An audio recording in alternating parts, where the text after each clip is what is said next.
Hi everyone, yasas que kalos to another episode of Dimitra's Dishes. Today we're making a twist on the classic pastitsio. We're going to be rolling them up in individual lasagna noodles. It's going to have all the traditional flavors of pastitsio with the meat filling, the creamy bechamel sauce, all that cheese in just a new fun way. So I'm going to teach you how to make it. Let's get started. Okay, we're going to begin by making the meat sauce. So I finely chopped an onion and I'll add it to a saucepan with a couple tablespoons of olive oil. This is going to cook until the onion is nice and soft and golden. That takes about 10 minutes. Once the onion is cooked, then we're going to go in with about 5 garlic cloves that are grated. Just warm them through until they're fragrant, and then we'll add 1 pound of ground beef to this. You can use your favorite ground meat. They all work. Season the beef with some salt and pepper, and then just increase the heat to a medium high. So that way all of the pinkness from the ground beef goes away. And now we're going to add the remaining seasonings. So I always add a little pinch of cinnamon, ground cinnamon, about 1/4 teaspoon of it, a bay leaf, and a small can, about a 15-ounce can of crushed tomatoes. You can add a little bit more salt and pepper at this time. If you like crushed red pepper flakes, you can add them in. A little bit of water to rinse out that can, and so that way the sauce has a little bit of water to cook in. This is going to cook for about 20 minutes until the sauce is nice and thick. You don't want this to be runny at all, so that way it stays on the lasagna noodles when we go to assemble everything. Once the meat sauce is ready, you can take it off of the heat and add in 1 teaspoon of dried oregano and a couple tablespoons of finely chopped fresh parsley. And that's it, the sauce is ready. Next, we're going to make the bechamel. So I'll add 4 ounces of unsalted butter to my saucepan. Once it melts, we'll go in and add 3/4 cup of all-purpose flour. Cook that for a few minutes just so that way it gets nice and toasted. Next, we'll add 4 cups of whole milk, season it with a little bit of salt, freshly cracked black pepper, and 1/4 teaspoon of ground nutmeg. Whisk that all together and cook this until it comes to a boil. Once it starts to boil, you're going to notice that it's going to thicken fairly quickly. So take it off of the heat, and in another pitcher, I have 2 eggs and 1 egg yolk. Whisk those up all together, then go ahead and slowly add some of that steaming hot milk mixture to the eggs to temper them. Whisk everything all up and add it back to the pot with a nice handful of either kefalograviera or Parmesan cheese. Whisk that all together, and that's it. The bechamel is ready. Next, we're just going to prepare the lasagna noodles. So I have a big pot of water that's coming to a boil. Once it comes to a boil, season it with a generous amount of salt. Add your lasagna noodles in there and cook them according to your package's instructions. I usually boil mine for 10 to 11 minutes. Once the noodles are cooked, you don't want them to be mushy, you want them just al dente.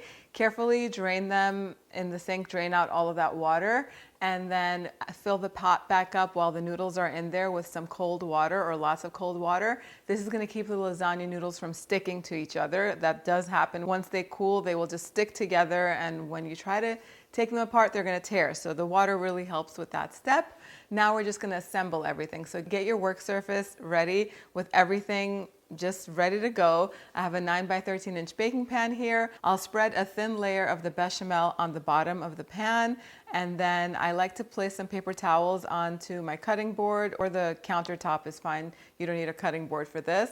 And then take the lasagna noodles, about 4 or 5 at a time, place them on the paper towel and just pat them dry. I like to sprinkle each lasagna noodle with lots of Parmesan cheese or kefalograviera, whichever one you have, and then spread some of that meat sauce over the top. Roll them up and then put them in your baking pan that's already prepared. So my baking pan fits about 14 rolls. 12 rolls is what would be ideal, but I had a few extra, so I just squeezed them in there. I don't want to waste anything. If you have any meat sauce left over, you could just tuck it in between the rolls here and there.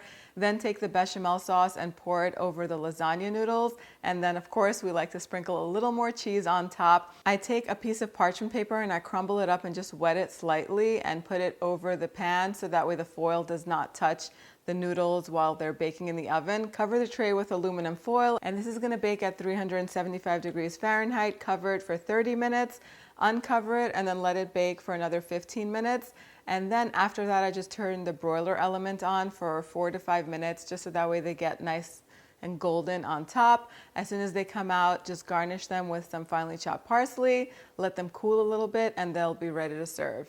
And there you have it. The Pastitsio roll-ups are ready. They do take a lot more effort than a traditional Pastitsio does, but the reason I love making these, first of all, it looks really cute and it's just another fun way to make Pastitsio. But if you meal prep, once you assemble everything before it goes into the oven, you could put it in smaller pans if you're not feeding a crowd, or you can make a much larger batch and use it for like a dinner party or something like that. If you're sending it away with your kids to school, or you just want to have something on hand for a busy weeknight, you could just roll up as many of these lasagna rolls as you can and put them in little containers and keep them in the freezer. They'll keep fresh for up to 3 months as long as they're wrapped tightly in foil and plastic wrap. That's all you need to do, and they'll keep fresh, and you can just take them out and pop them in the oven and bake them until they're warm and bubbly and fully cooked through. I love this twist on the classic Pastitsio just because, again, it looks really cute and it is perfect for meal prep, but it's also really good for a dinner party. Let's do the taste test. So good. Tastes just like Pastitsio, except Pastitsio has much more of a meatier, thicker meat filling. Otherwise, it's still, everything is the same. You have that bechamel sauce. Even the bechamel sauce is a much lighter coating on the noodles rather than a thick layer than I usually do with my Pastitsio. Really delicious. I'm thinking of doing a spanakopita filled version, like a spinach and feta cheese filled version. If you're interested in learning how to do that or make it, comment down below and I'll get to that recipe as soon as I can. You can print this recipe out on the website, dimitrasdishes.com. All of the exact measurements are going to be over there. Thank you so much for spending time with me today. I'll see you all next time. Yes,